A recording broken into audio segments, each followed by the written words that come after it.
Joe, evening. How you doing? Good to see you. Pablo, good to see you. So how you doing? Sorry about the late start. I was having some difficulties.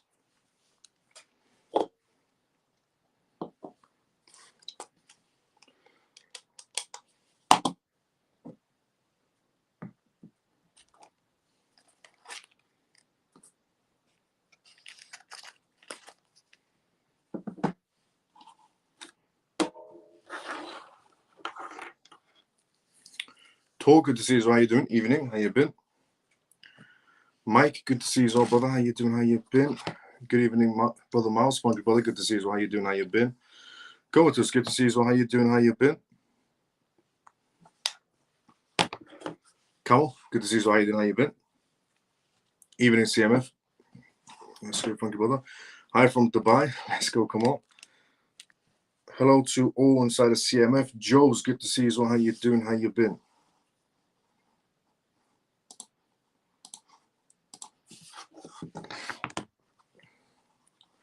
Yeah, genuinely sorry everyone for starting a little bit late. I had some issues with connecting to Restream, the platform that I'm using to essentially do it, and I'm having some difficulties with Virgin broadband.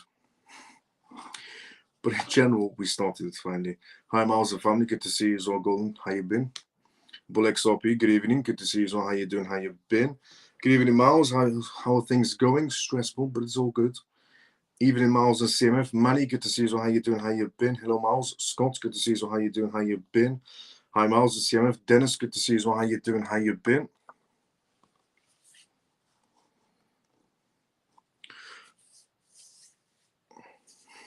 Okay, let's do intro.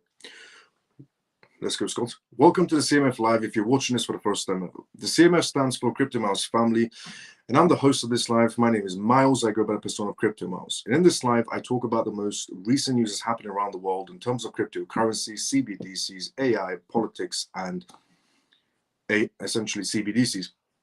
And in this live, we're going to be going essentially and breaking down things that's happening around the world, things that are impacting essentially the crypto markets right now, including tariffs and even the possibilities of war scenarios. We also do Q&As on this live as well, which means if you do have any questions, put it down inside the comment section. I'll be more than happy to answer any questions you may have. And the disclaimer of this live, as always, is not financial advice, not political advice, and whatever I say is only for entertainment purposes only. So welcome to the CMF Live. If you're watching this for the first time ever, and if you're regular, let's go CMF. And also, thank you so much to everyone that essentially has liked this live, because I'm getting notifications from X right now. Thanks so much to everyone who's liked this live, who's retweeted this live on X, who's put a comment outside live on X as well, hashtag the XRP on me as well, and liked each other's comments. And thanks so much to everyone on YouTube who's liked this live as well, and put a comment outside live as well. JP, thank you so much for the comment. I'm just seeing Kamal, thank you so much for the comment as well. So there's a lot of news to go through on tonight's live, and most of the news that's circulating is about what Trump's going to be doing with this whole White House, essentially, what we talked about yesterday regarding the White House crypto summit that's going to be happening. A lot of countries essentially have decided to follow the footsteps of Trump's crypto reserve plans as well, something that I said it's most likely going to be happening because everybody does follow the American market space. But before we go for any news, essentially topics, and we're also going to be covering Brics on tonight's live as well, something that is still continuing, but seems like it's dismantling step by step. Now, before we talk about any news topics, and the first one we are going to be covering is regarding tariffs, because we had more news updates regarding that matter, and tariffs do impact the market space. It is a short-term impact, but it's something that we do have to discuss so everybody's fully aware of that situation. Now, before we go for the first news, let's go inside the comment section first. As I said, this is live, which means if you do have any questions, put it down in the comment section. I'll be more than happy to answer the questions you may have. So let's go inside the comment section first. Evening, Miles of CMF. Pierce, good to see you as well. How you doing? How you been? How you been, Miles? I've been doing great, brother. Good to see you as well. Thank you, brother. Hi, Miles. How you doing? I'm doing great, Yama. Good to see you as well. How you doing? What do you feel Trump's announcement will be about tonight, Miles?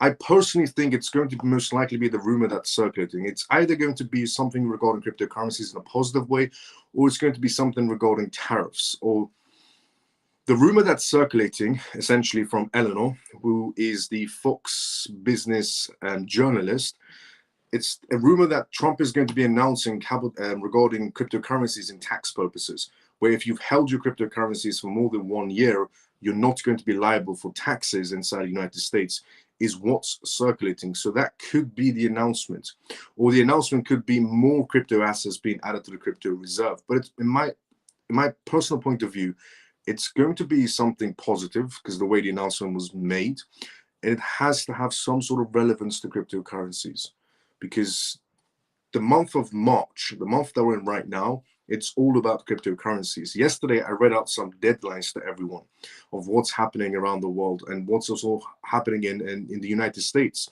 And the deadlines I read out, one of them was March 7th. March 7th is the White House, essentially, the first ever crypto meeting inside the White House.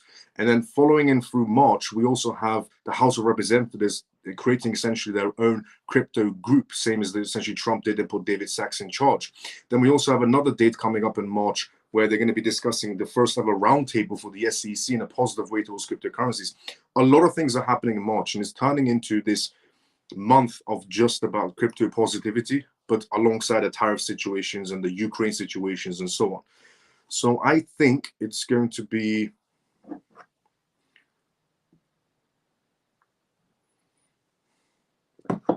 okay. I'm having some connection problems by the looks of it.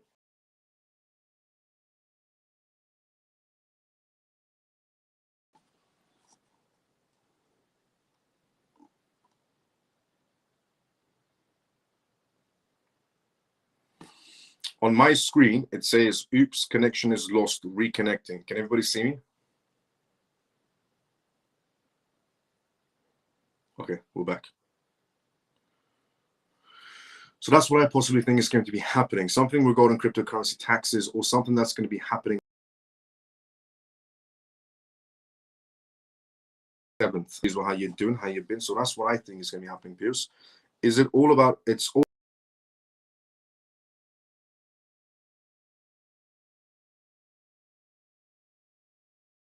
where was this announcement made, Miles, about Trump's speech today? The announcement essentially was made on his Truth Socials platform, if I'm not mistaken.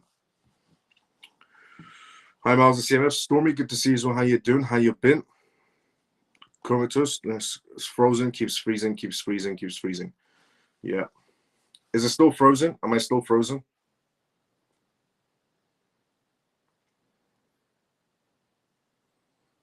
Am I still frozen? Thumbs up if we're good to go. Thumbs down if I'm still frozen. Frozen. It's good? Okay, we're back at the moment.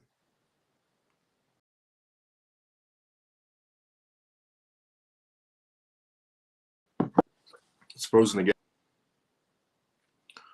On my screen again, it says, oops, connection is lost, reconnecting. Nope. Are we back?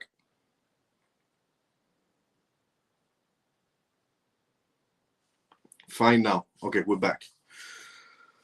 So let's talk about the first news on tonight's live, which is regarding tariffs, which is what's the impact on the crypto market space.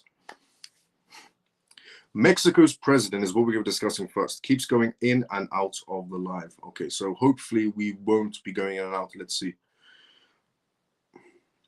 The first news on tonight's live is regarding Mexico, regarding Canada, regarding China and tariffs, something that's impacting the market space right now. So Mexico's president is what we're going to talk about first. Mexico's president has shared essentially a countermeasure plans for Trump's tariffs. A trade war between essentially the United States and Mexico seems to be taking shape, as Trump essentially setting a 25% across the board in terms of tariffs on its US neighbors that go effect essentially today. Mexico is set to announce its own countermeasures. Mexico's president essentially says they are responding with tariffs and non-tariff measures to the 25% tariff that Trump has imposed on essentially Mexico. And their plans will be announced essentially on Sunday. Mexico is one of the biggest US trade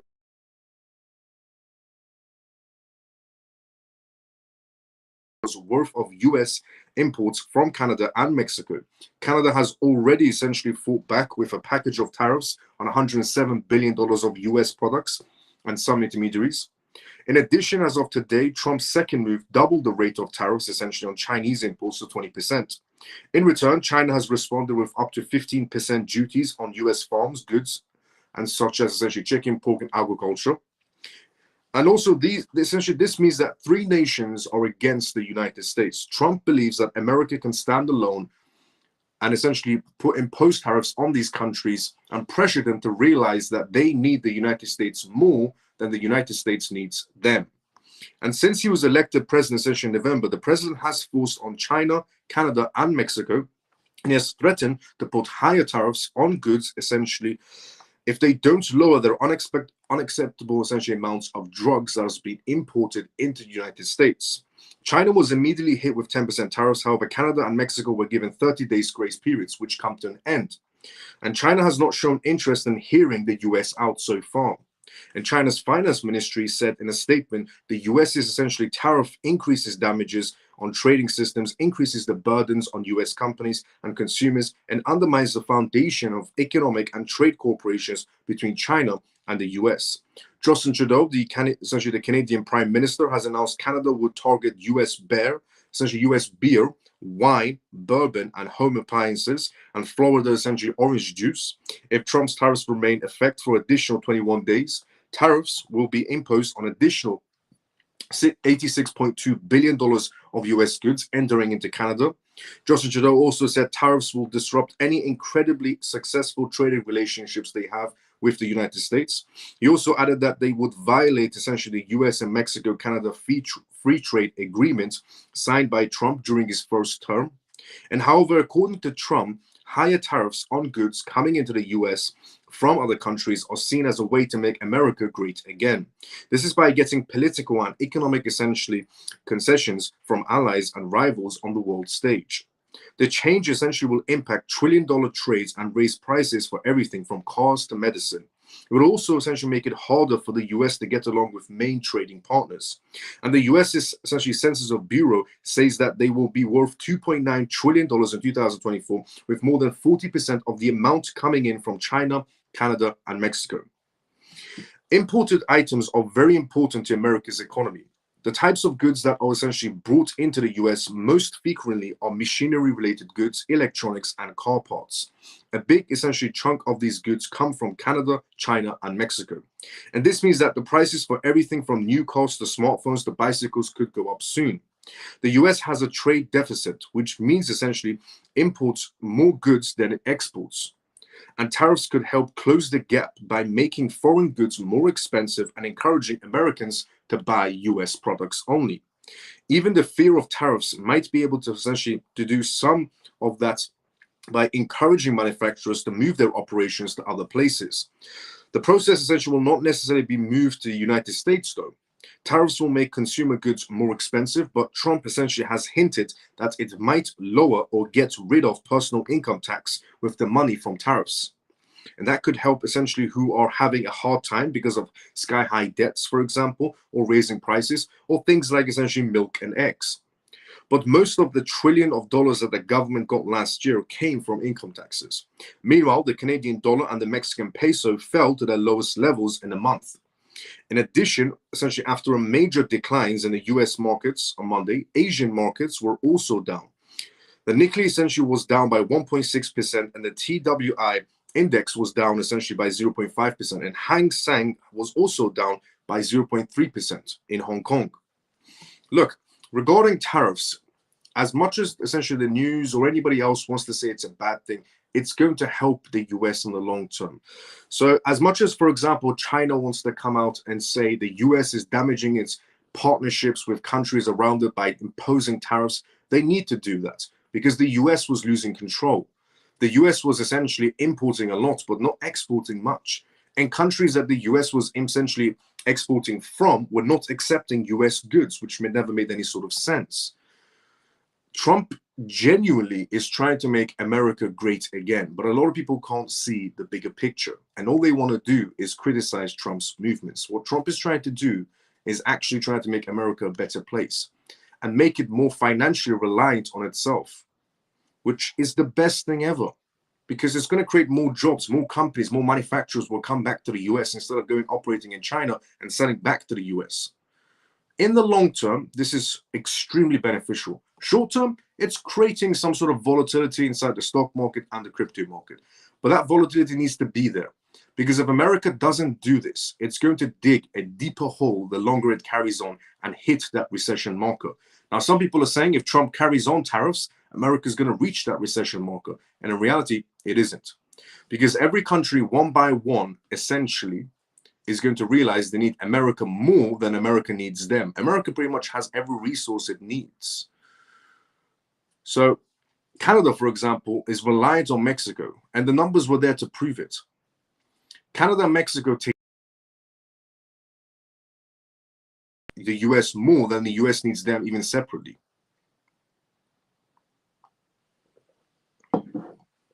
But in general, every time you hear news regarding essentially tariffs, it's not a bad thing. It causes short-term volatility inside the market space. Long-term, it's excellent essentially for the United States. Now, moving on essentially from Mexico and Canada and China, but just one last thing to say. Every country eventually will fold to Trump. For example, Ukraine. Zelensky came to the US, made this big speech, went to the White House and got pretty much kicked out. And then he went back and signed a deal with the United Kingdom to get 2.6 billion pounds. And then he got some countries in the EU to back Zelensky as well. But then Zelensky today wrote out a massive tweet saying that he's genuinely realizing that he needs the US more than he thinks. And he's open to peace talks. This is the kind of thing Trump is trying to achieve. The faster the Ukraine situation comes to a of the world to be pretty much essentially, especially for the EU, because the EU is very reliant on Russian products, mainly gas and oil, which is, the energy prices situation in the UK and the EU is ridiculously high. So everybody eventually folds, as I've said previously, to Trump's demands. Zelensky made a big deal about it and then went home to Ukraine and realized, nope, we actually need the US. Mexico is going to fold, Canada is going to fold, and China is going to fold. They're going to put up a fight just to pretend they have some sort of strength. But in reality, they have no strength against the United States. Zero. Now, so again, short-term volatility regarding tariff situations, long-term prosperity, and it's not going to have any sort of long-term effects on the crypto market space. Now, inside information. Leaks about what's going to be happening at the big White House crypto event that's going to be happening. So yesterday I revealed March 7th, there's going to be the first ever White House crypto event, which is incredible. And here is some, you could say, insider information or leaks about Friday's big White House cryptocurrency summit.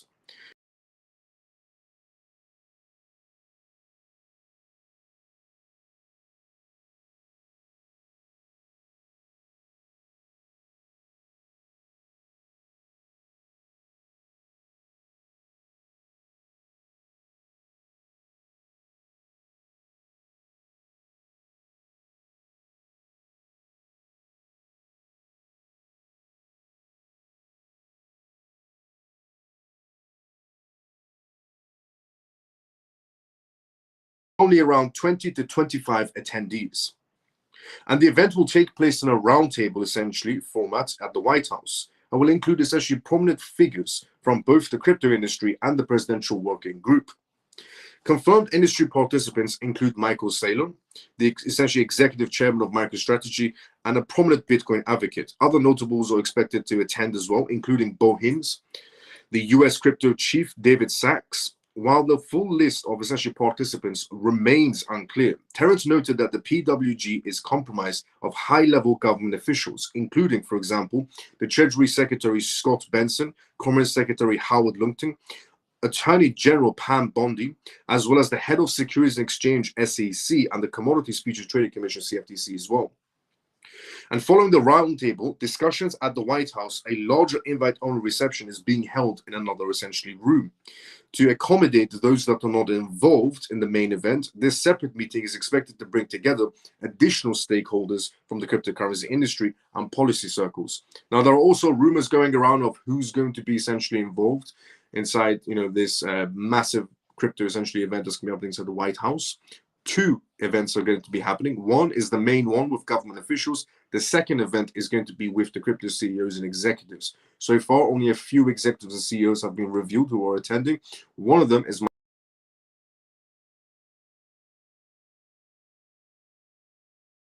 CEOs are definitely going to be at this event because it's the only thing that makes sense. Now, before we go essentially going to talk about the next news on tonight's live, which is regarding the International Monetary Fund and also regarding El Salvador, let's go inside the comment section first. Let's see what's going on in there. So, just out of curiosity, can everybody see me?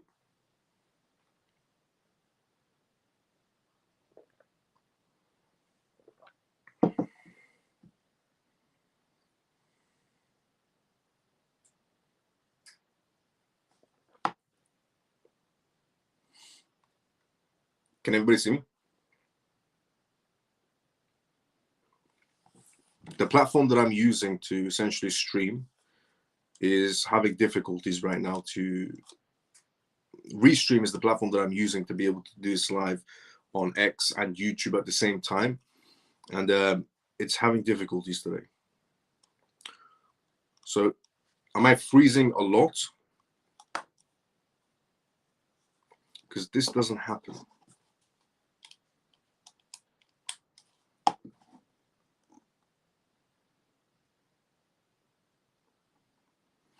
Let's go to the comment section first. Let's see what's going on in there.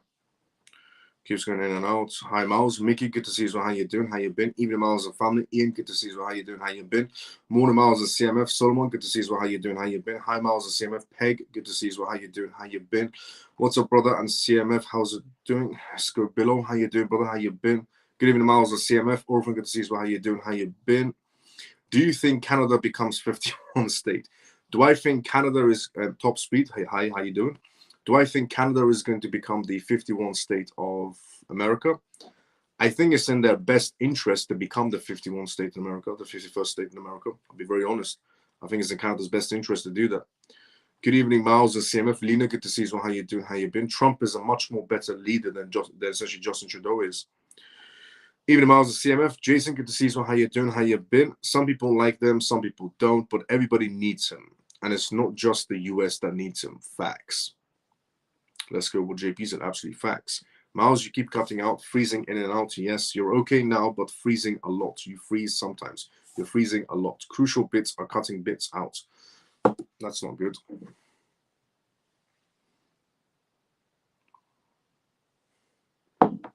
We'll continue the live. Hopefully, it doesn't cut out. If it does cut out, then we will have to continue the live tomorrow. But we're going to continue the live and see how bad it gets. And then hopefully by tomorrow, Restream is fixed. And this doesn't happen.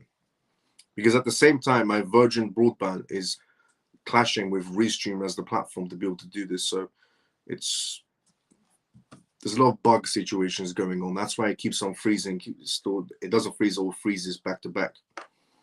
Big up, Miles. Good to see you on Mac. How you doing? You're freezing a lot. I'll let you know if it keeps happening. It's okay for now. Okay, that's good. Thank you so much, Shelly, for that. Good morning, Miles and CMF. Do you, Ghost Runner, good to see you. So how you doing? How you been? Morning.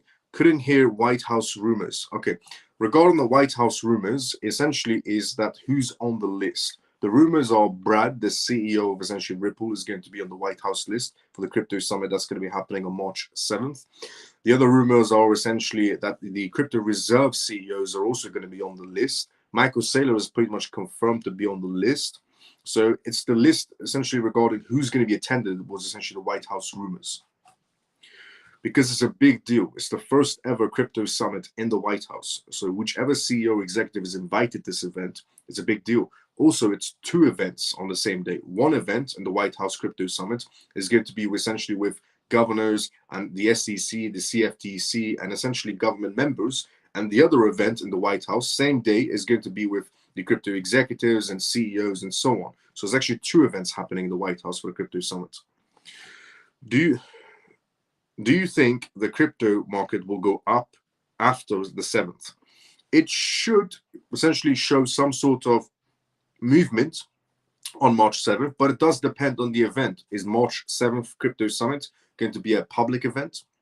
Knowing Trump, all of his events are public. He's the only president I've ever seen broadcast pretty much everything, which is great for transparency. Trump is the only president that I've seen that shows transparency. But it all depends on if they show, essentially live what's happening in those events and what they're discussing. And it also does rely on what's going to be mentioned. If it's something extremely positive for the crypto space, then yes, the market should react in a positive way, without any doubt.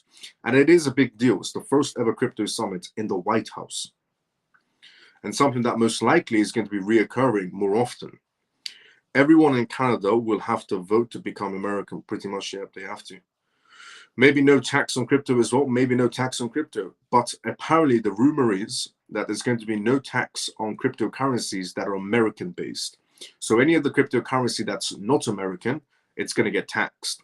But any cryptocurrency that is American only, essentially, it's not going to get capital gains tax on it whatsoever. That's what the rumor stands at, but it's just a rumor for now. Let's see what's going to be happening at the Crypto Summit on March 7th, if they announce it or not, essentially. Now, El Salvador. El Salvador essentially is going against the International Monetary Fund, which is going to end very bad for them later on. But for now, they're doing what they want. The International Monetary Fund and El Salvador last year signed an agreement that they're not allowed to essentially buy any more Bitcoin or essentially promote Bitcoin to their citizens. And that was the deal with the International Monetary Fund. And it was a lot more essentially extended deal, but I give you the short version. And El Salvador seems to not care about the deal they made essentially with the International Monetary Fund, and they want to continue buying Bitcoin. So here it is. The El Salvador government faces restrictions under the new deal with the International Monetary Fund, the IMF. The country that made essentially Bitcoin essentially a part of its financial program aid. However, the president of El Salvador remains committed to Bitcoin strategy and continuing to add Bitcoin to its nation's holdings, even though the International Monetary Fund said, don't do that. The International Monetary Fund approved a $1.4 billion extended fund facility for El Salvador and expected to last over 40 months. This fund aims to help fix the nation's economy and support its growth in El Salvador. Reportedly, $130 million has already been paid as the first payment. However, the deal bans the government essentially from buying Bitcoin regarding El Salvador. And the president of El Salvador remains committed to crypto, recently adding 19 more Bitcoins to his country's holdings in their portfolio. This came after the country bought 7 Bitcoins on February 24th, aimed at crypto market downtrend, and another essentially amount that he bought recently. The International Monetary Fund plans to aim, essentially, its plan is essentially to aim to strengthen El Salvador's economy by cutting government spending by 3.5% of their GDP over a 3-year period. It focuses on reducing salary costs while still supporting social programs, and these changes aim to improve the country's financial stability. Due to better security and reforms, the economy is expected to grow by 2.5% to 3% in the coming years. By 2029, debt essentially should fall to 81% of their GDP, reducing the country's need to borrow money anymore. And the International Monetary Fund hopes that these changes will bring a long-term financial stability, even if El Salvador has had to slow down on their Bitcoin growth. Meanwhile, El Salvador is looking for investments in areas other than crypto as well. It recently passed a new law to support the growth of artificial intelligence. The president of El Salvador's government believes that this will attract new technology and more investors to the country. El Salvador has a contract with the International Monetary Fund to receive $1.4 billion, and that should help El Salvador's economy grow better in a space of 40 months. The only essentially exception for the deal is that they're not allowed to keep on investing the nation's money into Bitcoin, or especially not with that $1.4 billion. However, El Salvador is still continuing to buy more Bitcoin as time processes. So I personally think the International Monetary Fund might be trying to pull the plug on that $1.4 billion deal. But let's just see how that goes, essentially, for El Salvador moving forward. Now, what we're going to be talking about next is the SEC, and not essentially.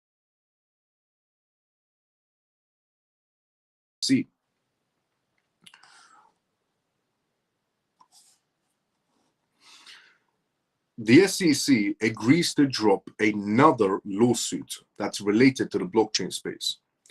And the lawsuit they're dropping right now is the DRW Cumberland firm. So the US Securities Exchange Commission, SEC, has agreed to drop its enforcement cases against another essentially blockchain firm that they sued a long time ago under Gary Gensler for selling unregistered securities, which in reality, nobody's selling unregistered securities.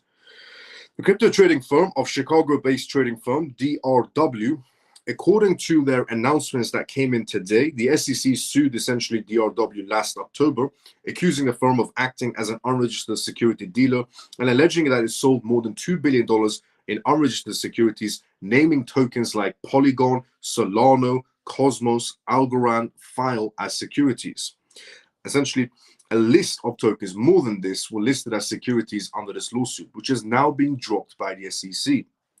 At the time of the suit was filed, Cumberland DRW and its CEO, Don, pledged to fight the charges. In an interview essentially with CoinDesk last October, Wilson said that the firm had tried and failed to register as a security dealer with the SEC and suggested that the lack of clarity for crypto companies under the essentially previous chairman Gary Gensler was essentially a threatening to the crypto space.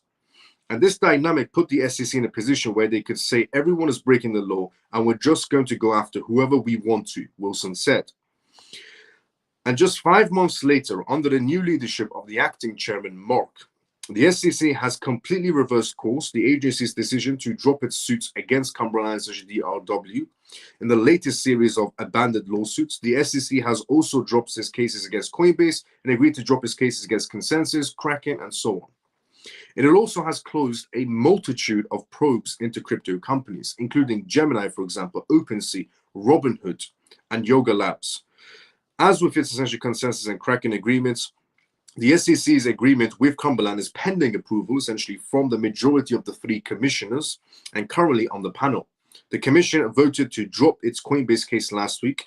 As firms deeply committed to the principle of integrity and transparency, we look forward to continuing our dialogue with the SEC to help shape the future where technological advancements and regulatory clarity go hand in hand, ensuring the US remains at the forefront of global financial innovation, Cumberland said in their statement. So another case has just been dropped by the SEC. This is back to back. The SEC is dropping cases. And it almost seems like America essentially is getting ready for actually becoming the capital of cryptocurrencies. First, they have to get rid of all the lawsuits and then laying the foundation for the rules and regulations. And then America can move forward and aim for that target of becoming the capital of cryptocurrencies. Currently, a lot of people believe that Dubai is the capital of cryptocurrencies. In reality, it's Singapore. Singapore is the capital of cryptocurrencies in the world. Dubai and Hong Kong are ranking second, next to each other pretty much. America is ranking 11th. But the gist the SEC is giving off is that they're trying to close every case one by one to get to a stage where they can introduce rules and regulations, which is a massive positive for the crypto space. But then again, the SEC dropping another case is extremely positive for the crypto space, but it's still being overshadowed by tariff news and so on. Now, the White House is what we're going to talk about next. The White House advisors right now are championing for the IRS broker rule to completely be rolled back. It's something they're going to be discussing very soon, but a lot of people inside the White House now want to get rid of this rule. Now, this was something that's going to be discussed by the House of Representatives, but it's already reached the White House, and the White House wants this rule to go away. So, the proposed IRS crypto rule, often referred to as the broker rule, mandates essentially reporting requirements for entities deemed as brokers in the digital asset ecosystem. While seemingly intended to enhance tax essentially compliance, its broad definition of broker has sent ripples of anxiety through the decentralized essentially finance sector. Many argue that the rules essentially could essentially ensnake the DeFi protocols and developers and even individuals who use the DeFi space. For example, enters essentially David Sachs, the White House crypto and AI advisor, who, according to essentially Elena Terrett, the Fox Business journalist, has publicly endorsed the rollback of this continuation of the IRS's crypto rule. Sachs' support is a significant development leading considerable efforts in his position and signals a potential shift, essentially, for a positive inside the crypto space. And the White House is thinking towards a more balanced and innovation and friendly, essentially, approach to crypto regulations for many inside the crypto community. David Sachs backing representatives, essentially a beacon of hope, suggesting that policymakers are beginning to understand the nuance and unique challenges of digital asset space. And David Sachs' stance on the IRS crypto rule offers a valuable insight into the evolving White House crypto policies. And his support for repealing essentially suggests a potential shift towards a more programmatic and innovation-centric approach rather than enforcements or privacy issues. And this essentially could signal a broader trend within essentially the Trump administration that's bringing so much positivity for the crypto space compared to the previous administration of Biden's circus freaks and stopping innovation. Trump's administration, on the other hand, with David Sachs, is trying to bring more innovation and include privacy into this digital world. This upcoming Senate will vote on key indicators of the direction of the US crypto policies moving forward and its commitment and essentially remaining a leader in the digital asset revolution. Moving forward like this, the United States is going to be the only country in a digital world that actually offers privacy. But that's only if you have a president like Trump. Because every other country is showing the idea that you may have privacy in a digital world, but in reality, you don't. The only country in the world that actually offers in a digital world privacy is pretty much the United States. That's only because of Trump. Because if the previous administration was still in power inside the United States, then the United States will also have no privacy in the digital world. So David Sachs is trying to get the IRS to back off from the crypto space and that they don't need to know everything about everybody's cold storage wallets. It's a positive for the crypto space. Well, positive for the United States crypto space, to be fairly honest. Makes a lot of people think about maybe they should stop moving to the United States if you're inside the crypto space. Because even Dubai, for example, recently said that they're going to be revealing all the whales or wallets and who they belong to. And as for everybody else, essentially that's in Dubai and keeps on escaping from crypto scams to live in Dubai. Now, another country that's taken interest in cryptocurrencies is what we're going to talk about next. But before we talk about that, let's go to the comment section first. As I said previously, this is live, which means if you do have any comments, put it down in the comment section. I'm more than happy to answer any questions you may have. So let's go to the comment section first, and then we go straight into the next news, which is essentially regarding another country following America's footsteps into this digital world, also following their footsteps into this crypto reserve world. Let's see what's going on in the comment section first, and then go straight into the next news. So let's see where we were at. We were at here. Trump loves the limelight, so he might just announce the case for XRP has ended. It's a possibility. According to USDC, according to one member, no tax for US citizens. It could be an announcement, essentially what is a possibility of happening. Is Hulu American? Yes, it is. Do you think, as far as I'm aware, it is. Do you think other countries will follow by cutting taxes on crypto just like the US? Do I think other countries will follow the US's footsteps in terms of tax policies? Yes and no. Some countries might follow the US footsteps in terms of tax policies, but some countries won't. For example, France needs the money. France is the first country to be introducing an idea of taxing people even if they don't sell their cryptocurrencies. So some countries might follow Trump's footsteps in terms of their tax policies, but the majority won't, because countries like the United Kingdom are heavily reliant on taxes. Countries like essentially countries inside the EU are very heavily reliant on taxes. Same goes for any other country out there as well. But I would say the Middle Eastern countries could follow Trump's footsteps regarding crypto taxes because they can afford to, not tax their citizens.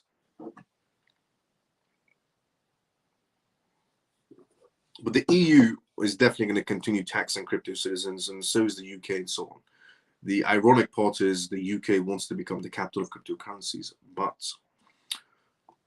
it's difficult for them to compete with the US. It's difficult for them to compete with Middle Eastern countries like, you know, the UAE or Kuwait or Bahrain or so on. ADA is up 47.81%. Let's go ADA. El Salvador, thank you for the Ian, thank you for the update. El Salvador should buy XRP instead. I agree. It's a better asset, I'll be very honest. Also, did everybody see the video from that Bitcoin maxi influencer? I don't know what his name is. I'm not going to mention it. I don't even know if I did.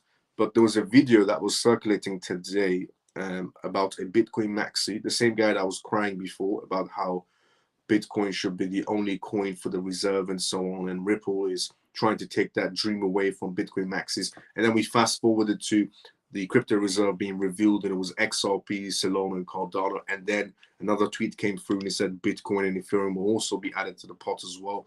That same Bitcoin maxi person has came out and created a video crying about it once more and giving absolute delusional facts that only Bitcoin maxis could come up with. One of the things he tried to say, which was the whole main topic of his video, that Bitcoin is like gold and aluminium and everything else that is not pre-mined, and that it's fairly distributed. So why is the founder of Bitcoin got 1 million tokens? How's that fairly distributed? Because that Bitcoin maxi person talked about essentially how, you know, Ripple is mined tokens. Solana has mined tokens. Cardano has mined all of their tokens. They're all pre-mined. Essentially, they've all been mined. But Bitcoin, aluminium, gold, you know, you have to mine these tokens. It's fair distribution. Nobody had first pick. Yes, they did. The founder of Bitcoin definitely had first pick when he had 1 million Bitcoin tokens. So, honestly, and that was the main point of his entire video, of his complete rant about how Bitcoin should be first and Bitcoin should only exist and so on. And Bitcoin is going to solve the world's problems. I'll be very honest, it isn't. It's slow, it's clunky, and nobody can build on it. Many have tried and many have failed. The Lightning Network, for example, is it great? Not really. They tried to do NFTs on the Bitcoin network. Binance gave up after 2 months because it just congested the network. So Bitcoin can't process payments because it gets congested and it's too slow. It's too expensive, essentially, on fees. It's not scalable in any sort of a way. And the founder is unknown. Where's the positive? 21 million token supply? Well, according to BlackRock, that could also be extended, which is why they've not guaranteed that to their clients that the token supply is going to remain where it is. If the day ever comes where Bitcoin's token supply increases, which is something that BlackRock mentioned once, if that day ever comes, what are Bitcoin maxis going to say next? Because that's the only thing that Bitcoin has, a limited supply. Other than that, Bitcoin brings nothing to the table. Bitcoin does not bring speed to the table. It does not bring essentially cost to the table in terms of fees. It does not bring scalability to the table. Other crypto assets do. Think of it like the Ford Model T. The Ford Model T revolutionized essentially the world. The Ford Model T was essentially the first car to be, you know, where everybody can afford and everybody can essentially, it was heavily produced around the world. But then people moved on from the Ford Model T to better cars. Bitcoin is like the Ford Model T, revolutionized the automotive industry, or in this case, revolutionized the tech industry, the financial industry. But then people are now moving on from the Ford Model T to better vehicles. And if you want a Bugatti Veyron, you're going to go for XRP. It's just a fact. If you want a Range Rover that breaks down all the time, you're going to go for Solana. If you want a Cardano, then you can go for Cardano. But Bitcoin is like the Ford Model T. It revolutionized the automotive industry. But then people moved on. Same goes for Bitcoin. It introduced something new to the world. But there are better things out there. Let it go. Honestly, Bitcoin maxis are just on a different level of delusion, where it's got to a stage where Bitcoin maxis believe their own delusion.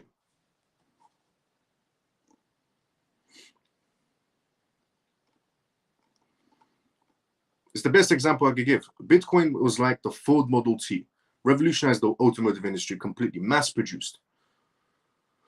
Then people moved on. Same with Bitcoin. Introduced something new to the world, but it couldn't keep up with the world. Now, but yeah, that video that I saw from the Bitcoin Maxi, I was laughing my head off. It's the same guy that cries every single time on camera. The last time he was talking about Bitcoin and how Bitcoin is the king and Bitcoin is the best, and that Bitcoin should be the only thing in the reserve, he was comparing it to, I'm going to have children in the future. How is, you know, I don't even know how the relevance was of him having children in the future to him holding Bitcoin for prosperity and transparency and so on. But the guy is absolutely deluded. He's genuinely deluded. Honestly. Now, hi, Miles and family. I hope all is well. Let's go, Alex. Have they dropped the lawsuit against XRP? According to one essentially White House member, the Ripple lawsuit, former White House member, the Ripple lawsuit has been dropped by the SEC, but it's just not on paper. That's according to one former White House member, which we're going to go essentially talk about on tonight's live as well. And when there are dips, we should be watching the big whales. When they buy, we buy. Yes, facts. Oh, happy Pisces. Good to see you as well. How you doing? How you been? Because when they buy, prices going up. Yeah. Yes, I see that video. Hilarious. Yeah, regarding the Bitcoin Maxi. Every country is going to have XRP in their reserves, guaranteed. Yeah, in my point of view, also guaranteed. A long time ago, actually relevant to what I'm going to read out next. A long time ago, beginning of 2024, I said that every country essentially is going to follow America's footsteps. Whatever America does, America first. It genuinely is America. Moves the market space of the world. And I think it's just frozen. Can everybody see me?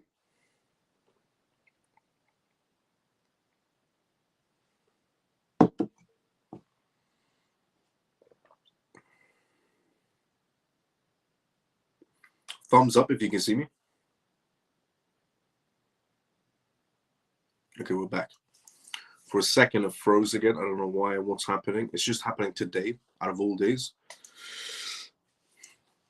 A while ago, I revealed to everyone that whatever America does, everybody will follow their footsteps. I said if America creates essentially a crypto reserve, a basket of cryptocurrencies, essentially, it's the rest of the world is going to follow their footsteps. And I said South Korea, for example, is, as mentioned, the South Korean government have mentioned that they're waiting to see what essentially Trump's next footsteps are going to be inside the crypto space. Is that essentially what they said a while ago? Hong Kong said pretty much the same thing. Japan said the same thing. Singapore said the same thing. And all these Middle Eastern countries pretty much said the exact same thing as well. That they're trying to see what Trump's next footsteps are going to be inside of this digital space. That was before the crypto reserves. And I said, whatever essentially happens with the crypto reserves, it's going to be a basket of cryptocurrencies and not a Bitcoin only, because it was so obvious from the executive order that Trump essentially signed on live TV, on the news. And then I said, whatever essentially is inside of the basket of cryptocurrencies for the United States reserves, every other country is going to create the exact same portfolio and maybe add some of their own tokens into it. But they're definitely going to follow the American footsteps in terms of whatever their crypto reserve is going to be. The same way the number one stock market in the world is the American stock market, Wall Street. It's the biggest market space in the world. And therefore, the crypto market space is going to be the biggest for American-produced, essentially, products for, essentially, the United States. No, if anybody wants to go inside the stock market, they're going to go for the S&P 500. Nobody's going to go for the Chinese version of the S&P 500 from the Chinese market space. Nobody's going to go, essentially, for the Hong Kong, essentially, S&P 500 if they want to enter the stock market, or the European version of the S&P 500, or essentially the Middle Eastern version of S&P 500. Everybody always goes for the American economy first. So same goes with the crypto companies. America creates a basket of American first cryptocurrencies. The rest of the world is going to be following America's footsteps. America put XRP, Solana, Cardano, Bitcoin, and Ethereum in the pot, which means every other country is going to be following that exact same portfolio, which is every other country around the world is also going to be adding XRP to their. Just watch out. So, based on that news, essentially based on what I said a while ago, here's some news. Another country has taken interest in cryptocurrencies. They cited the US. The president gives the order. Belarus's president, Alexandra, has essentially directed the country's energy minister to support and expand the cryptocurrency mining industry for the country first, which aims to tap into essentially excess electricity for additional revenue.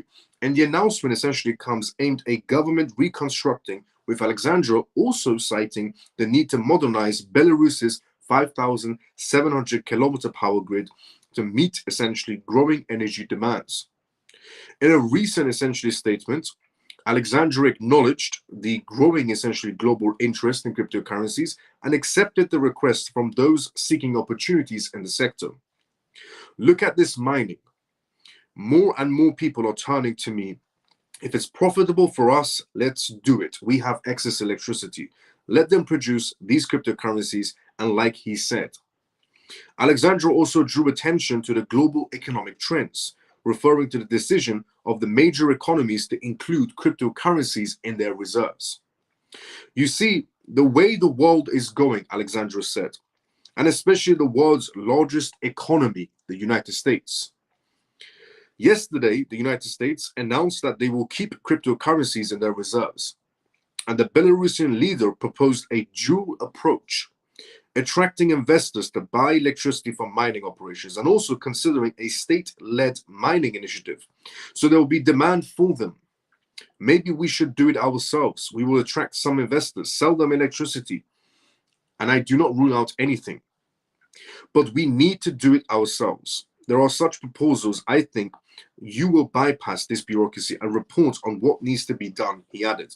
So the first country to follow America's footsteps in the Bitcoin mining industry or in terms of their crypto reserves, Belarus's president just came out and said, Trump announced he's doing a crypto reserve. He's making America essentially the capital of cryptocurrencies a while ago. Now he's announced his crypto reserves, and we want a piece of the action also. We want to get involved in the Bitcoin mining industry and create a crypto reserve for Belarus. That's the first country. I'm telling you right now, I said this a while ago, before the crypto reserves were announced, or essentially before the executive order essentially was even signed. I said that whatever America does in terms of their crypto reserves or in terms of whatever their next footsteps are inside the crypto space, every country on this planet is going to follow America's footsteps. And the first one stepping in is Belarus. They're going to be pretty much copy and pasting America's footsteps in the digital world. So if America has XRP in their crypto reserve portfolio, guess what? Every other country on this planet is going to have XRP in their crypto reserve portfolio. Same goes essentially with Cardano, Solana, Bitcoin, Ethereum, because they're also a part of the crypto reserve as well. And I said this a while ago. And once again, my crystal ball was correct. Now, moving on, essentially from Belarus to Turkey. Turkey, in terms of the cryptocurrency space, is ranking 4th to 5th in terms of volume they're bringing in. Also in terms of their regulations and policies. And two banks, essentially, or one bank in particular in Turkey, has decided to go digital. Is what we're going to talk about next. But before we talk about that, let's go inside the comment section. First, as I said previously, this is live, which means if you do have any questions, put it down inside the comment section. I'm more than happy to answer any questions you may have. So let's see what's going on inside the comment section first, and then we go straight into the next news. I can't wait for the rules and regulations, institutional adoption, and real-world asset tokenization. I'm tired of the pricings. I agree. And the only thing the market space is missing genuinely is rules and regulations. The faster we get rules and regulations, the less volatile the market space will become. Volatility will always exist, manipulation will always exist, but there'll be less of it essentially in a rules and regulation environment for the cryptocurrency space due to utility of cryptocurrencies. Except Australia, they announced we won't be having a crypto reserve. Absolute stupidity. We'll catch on in 10 years like always. Australia wants to keep us in the Stone Ages, but it looks of it. Crystal ball, always on point though. Let's go, Ray.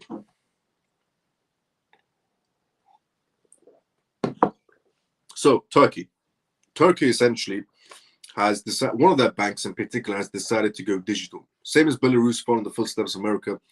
One bank in particular in Turkey has decided to also go and essentially enter into this digital space. Bank Poziv and Taurus SA partner to boost crypto services in Turkey.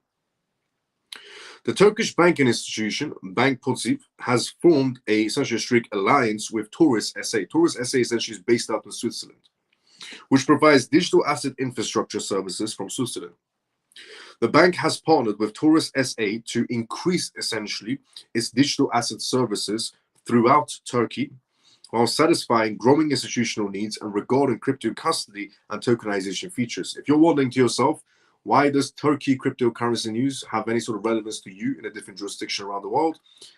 Capital, that's why. The more countries that get involved, the more banks that get involved, the more institutions that get involved from anywhere around the world, more money comes to the table. The crypto assets you're holding. So that's why it has relevance to you.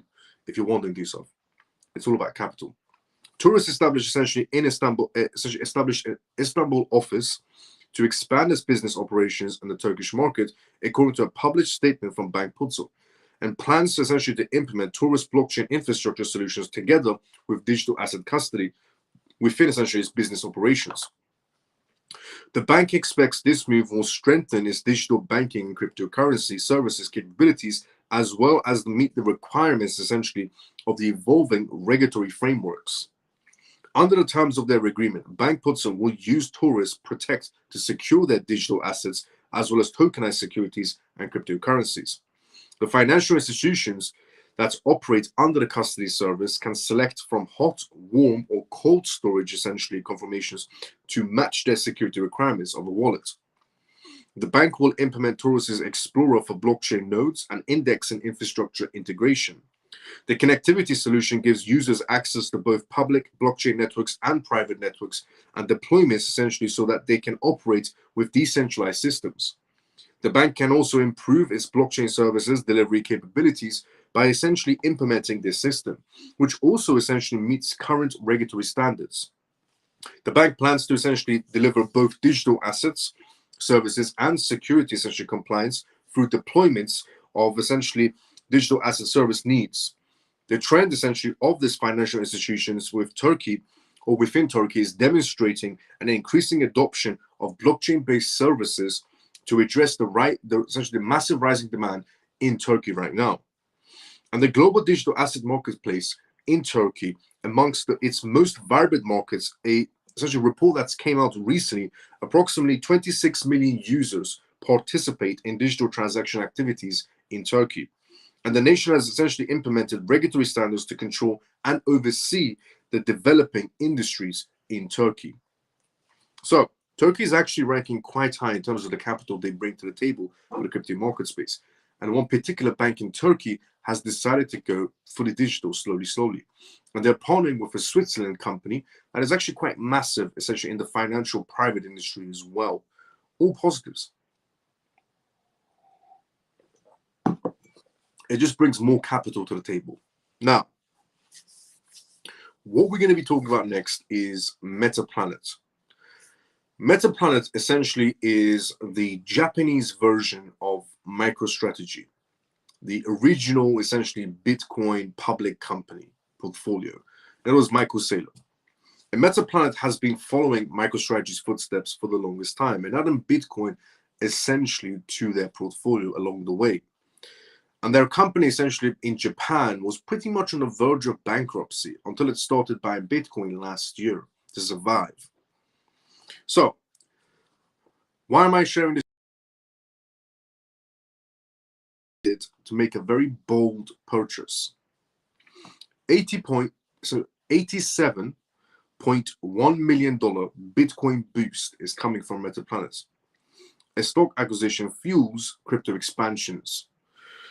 In a powerful display of conviction in digital assets, MetaPlanet, a publicly traded Japanese company, has just announced a significant financial maneuver aimed at amplifying its Bitcoin portfolio. The company's latest move involves the essentially excess of stocks acquisition rights and successfully raising a substantial amount of $87.1 million. This injection of capital underscores Metaplanet's unwavering commitments to Bitcoin as a core investment strategy. Metaplanet also made a recent announcement on their own social pages and has sent ripples through the financial and cryptocurrency communities. Well, what exactly, essentially, does the exercise of stock acquisition rights mean, and how does it translate to $87.1 million being injected into Bitcoin? The stock acquisition rights. Think of these as options to purchase company shares and essentially permitted prices. They are often essentially issued to investors or employees. The exact same footsteps essentially MicroStrategy has taken to raise money to purchase more Bitcoins whenever they can. It's pretty much the exact same footsteps Metaplanet has taken as a Japanese company. Units and shares. They exercised 30,090 units from 13 series, resulting to about 3 million essentially shares, and 9,070 units from 14 series, yielding 907 shares. Essentially, Metaplanet offered the opportunity for holders of these stock acquisitions and rights to convert them into actual company shares at set prices. This process not only dilutes existing shares, but also brings fresh capital into the company's coffers. And in Metaplanet's essentially case, this fresh capital is going to be funded towards Bitcoin. Metaplanet's successful essentially excess of its stocks and acquisition rights to raise $87.1 million for further Bitcoin investments is a powerful signal. It demonstrates a growing confidence in towards crypto assets, and it's not just a speculative asset, but as a legitimate and strict treasury reserve. This move by the publicly listed Japanese company highlights the increasing mainstream acceptance of cryptocurrencies and could pave the way for more corporate entities to embrace digital assets in the future as Metaplanet continues its cryptocurrency journey. The world will be watching closely to see the results of this bold and potentially transformative financial strategy by a Japanese firm. Metaplanet is genuinely the MicroStrategy of Japan. Everything MicroStrategy has done, or MicroSailor has done in terms of movements inside the Bitcoin space, or initiative movements, or innovation movements, is pretty much the exact same footsteps Metaplanet has taken, the exact same blueprint. And they're not the only ones. There's about 2 essentially companies in Canada that follow the exact same footsteps of MicroStrategy.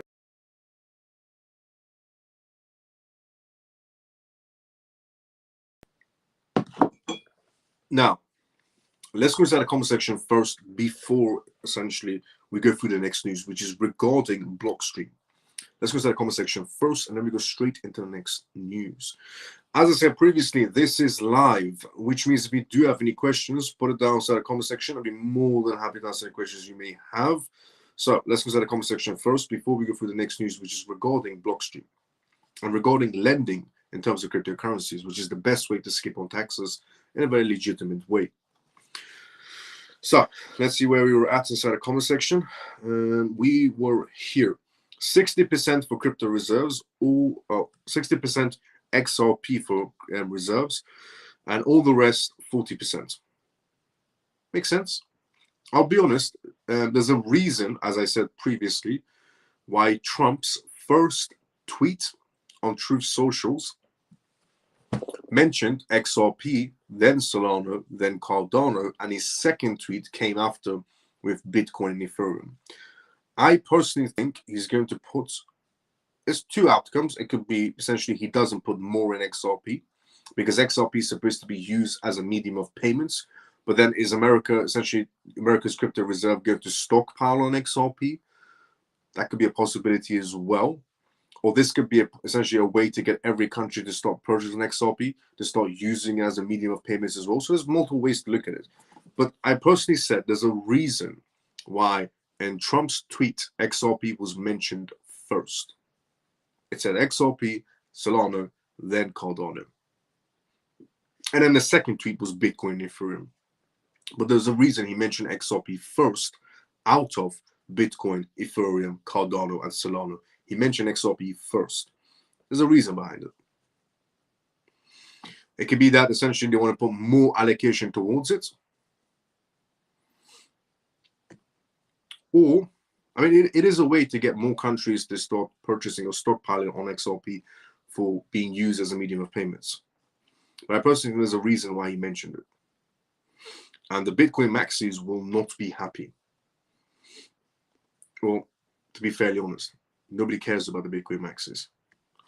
I care about an even playing field for the crypto space. You know, I don't want to put, this is in this category, so on and so on.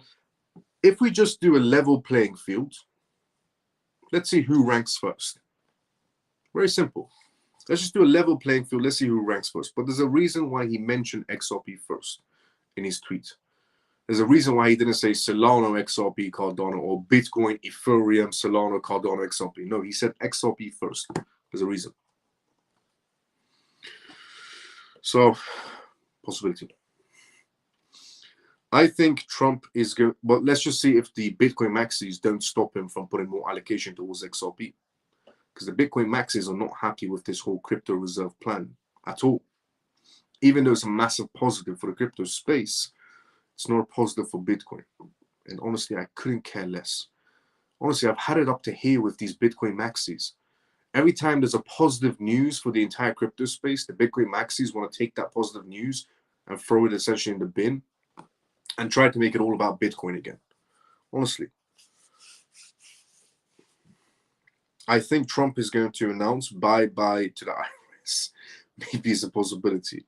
Miles, any truth to the US federal buying up XRP escrow? No, there's no truth to that whatsoever. It's just rumors.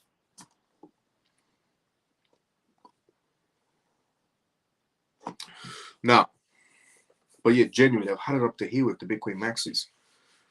Any good news that happens inside the market space, they try to make it look bad and then say, why wasn't Bitcoin mentioned first? Nobody cares, honestly. The crypto reserve, possibly to date, until the news essentially about regulation comes. The crypto reserve news was one of the most innovative news that came out the United States. That the United States market space, the biggest market space on the planet, announced to become the capital and then announced a crypto reserve. Extremely positive, extremely bullish. Bitcoin maxis tried to say, oh, it's not good news in any sort of a way. Why wasn't Bitcoin mentioned first? Why wasn't Bitcoin the only one mentioned? And they always try to make everything negative and always about Bitcoin. It's ridiculous, honestly.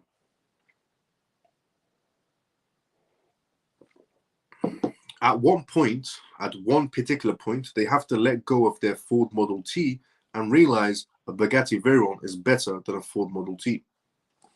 Now, or Ferrari is better than a Ford Model T. Now, Blockstream Corporation unveils $1 billion crypto funds as lending market rebounds. The best way, not financial advice in any sort of a way, but the best way to essentially not pay taxes on your crypto assets is to borrow against your crypto assets. Because you don't get taxed essentially on debt. When you use your crypto assets as collateral, you can borrow against them and not pay tax because you don't pay tax on debt. And you can do this in any country, in any jurisdiction around the world. You can live in the US, you can live in the EU, the UK. You can live in a country with high taxes. But the moment you borrow against your crypto assets and use them as collateral, zero tax. Not financial advice in any sort of a way, because the catch is you have to pay back the money you borrowed. Otherwise, your assets that you used as collateral are gone. But it's a great way to skip on taxes if you know what you're going to be doing with the borrowed money to pay back the loan. Now, why am I mentioning this? Blockstream, a mega corporation, has just unveiled $1 billion crypto fund for lending inside the market space. Essentially, the Bitcoin technology for Blockstream Corporation has secured a multi-billion-dollar investment to launch 3 new funds, including 2 focused on crypto lending, according to Bloomberg. The 3 funds essentially are scheduled to launch on April 1st, with 2 designed especially for lending And Blockstream plans to start accepting additional external capital from July 1st. The company previously announced plans for Blockstream's income fund, which will underwrite Bitcoin's backed loans, and the Blockstream Alpha Fund, enabling crypto borrowing with the US dollars as collateral. The third offering, the Blockstream Yield Fund, will employ a hedge fund strategy. Also, the US dollars that people thought that was going to go away or go to zero is what's backing this loan. Blockstream Corporations, co-founded essentially by CEO Adam Back, is headquartered in Victoria, British Columbia, with operations worldwide. And Blockstream Corporation focuses on blockstream technology solutions that enhance essentially Bitcoin's storage and transfer capabilities. The company has raised $621 million from investors, such as Horizon Ventures, AX Strategies Ventures, and Folger Ventures, according to crypto fundraisings. The broader, essentially, crypto lending industry has faced significant challenges, particularly after the FTX collapse, which contributed to the downfall of major lenders like Genesis Global Capital and BlockFi. Despite the past setbacks, the crypto lending market is showing signs of recovery. As much as the news and journalists around the world, not every journalist or every news channel, but as much as they want to say Trump is ruining America's economy, the lending and borrowing services are coming back in terms of crypto assets, and they're coming back hard. And that's a sign of recovery for the market space. In January, Coinbase reintroduced, for example, the crypto-backed loans, allowing US customers to borrow against their Bitcoin holdings. And the service essentially is unavailable in New York and leverages the DeFi protocol of Morph to facilitate lending, and borrowers essentially can secure loans in USDC without directly engaging with DeFi platforms on Coinbase. And essentially, Coinbase manages the process in general. And the changing political landscape in the US may also offer some relief. Former President Donald Trump's pro-crypto stance has raised expectations of a much more friendlier regulatory environment. And the Securities and Exchange Commission, SEC, has completely scaled back all of their essentially legal actions and matters. So, lending and borrowing services are starting back up. Now, you might say, what do you mean starting back up? Because Nexus, for example, exists. What I mean is the bigger lending and borrowing services in the market space are starting back up, which is a sign of market recovery, because they wouldn't be starting back up if the market was about to collapse, because that's the worst time for them to essentially jump inside the market space and start borrowing people money, because they know they'll never get it back. So lending and borrowing services are seeing a sign of recovery inside the market space. To re-enter it, it's bullish. And we're not talking about small lending borrowing services. No, billion-dollar lending borrowing services companies are re-entering the market space. The last time they were inside the market space was before essentially the FTX collapse. When FTX collapse happened, it took down with it a few lending and borrowing services companies that borrowed money to FTX, and FTX never paid them back. So until now, they haven't entered the market space, and they're just about to now again. They're saying the market has recovered. They're saying essentially Trump's administration is bringing positivity back to the market space. The market space is repairing itself. It's heading towards the right direction. And now is the perfect time for lending and borrowing services of billion-dollar institutions to come back inside the market space. Extremely bullish. Now, Trump, Brazil, Brics. I said a long time ago that Brics is never going to last. While everybody else inside the crypto space said Brics is going to exist and Brics' currency is going to take over the world and the US dollars is going to go to zero. Everybody who presumed this was going to be happening was misguided, let's say. But the influencers who are doing this misguided situation don't understand how the world operates.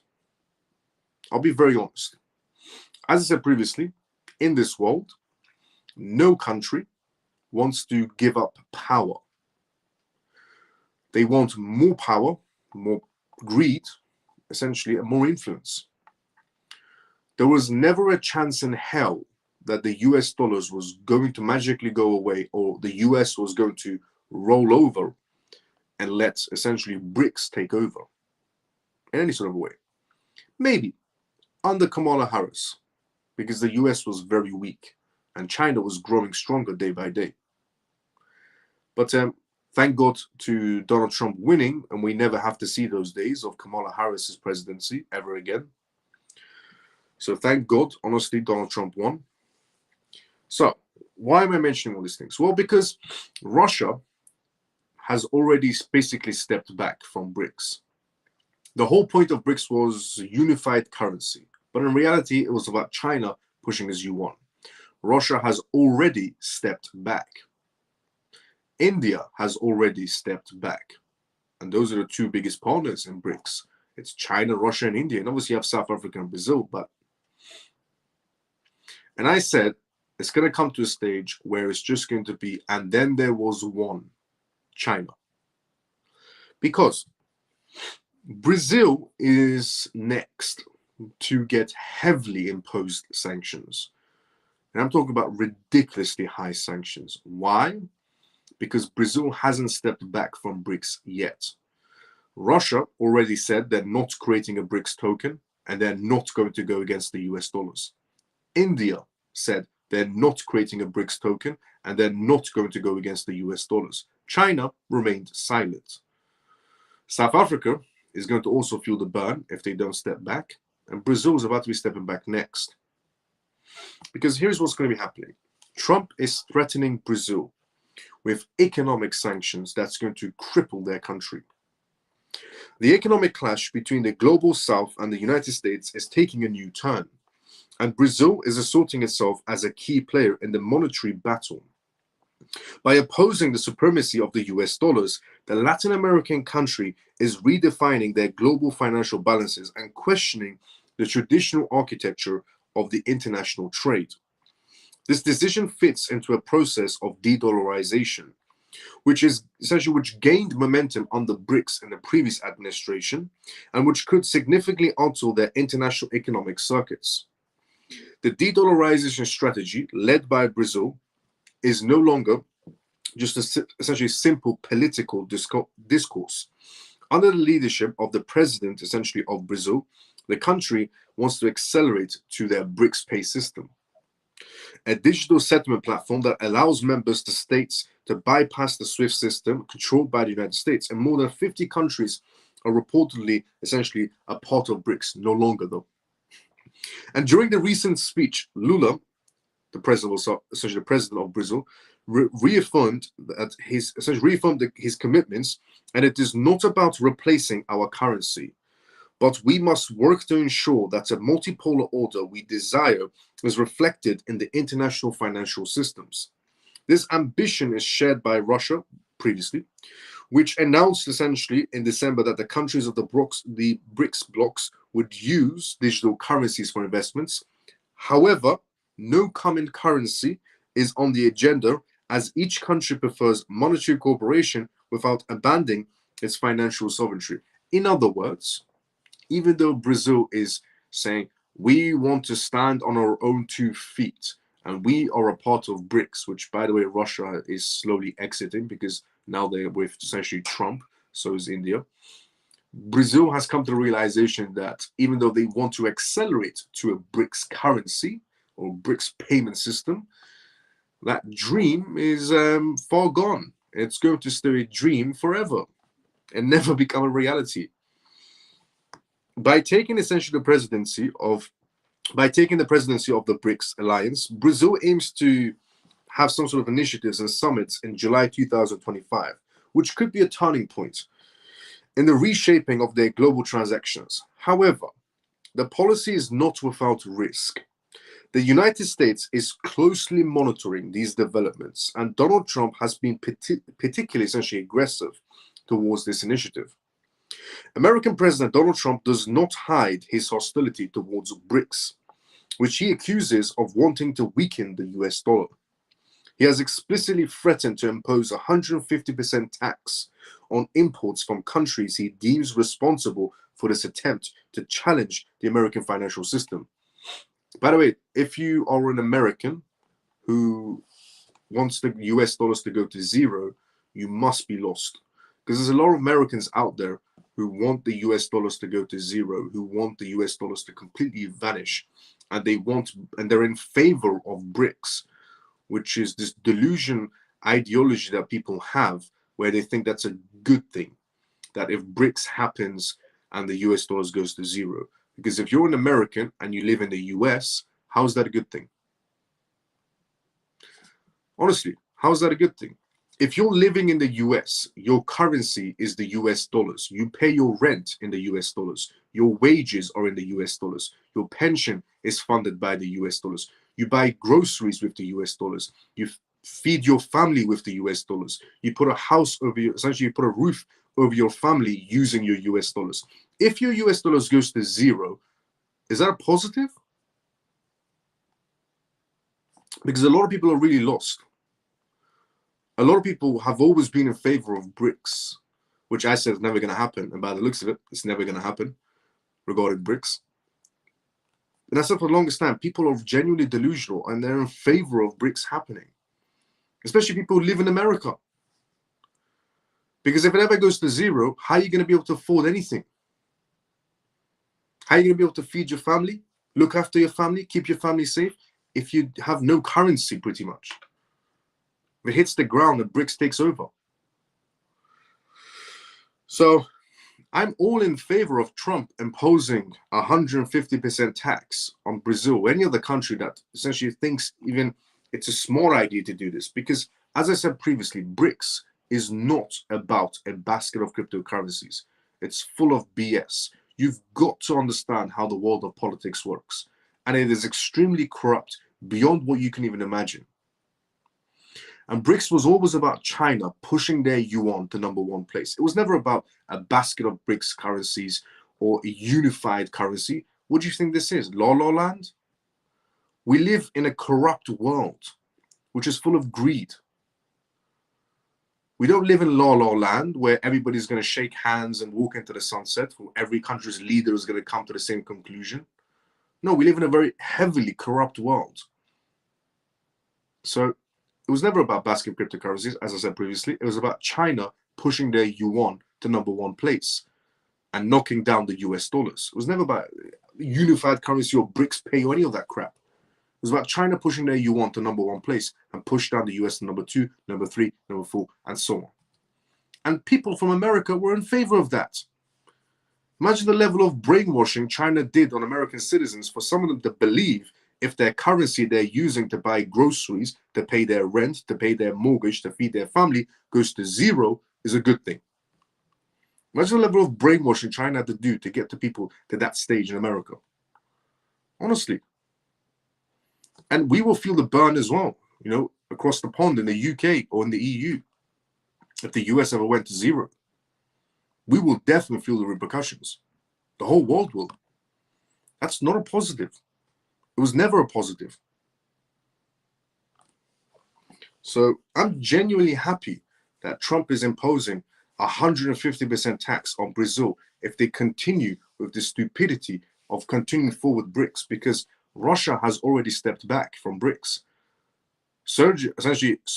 Dmitry has mentioned from the Kremlin that Russia is not going to be creating a Brics payment. They're not going to be creating something that goes against the US dollars. So did India. They said they're not going to be going against the US dollars in any sort of a way, and they're not creating an alternative currency. They will use crypto assets, but they're not creating anything that goes against the US dollars. So the US dollars remains #1. That's a positive. As much as the US dollars is overprinted, it's overused, and so on. If it goes to zero, how's that any better? Because then we're just digging a deeper hole. So,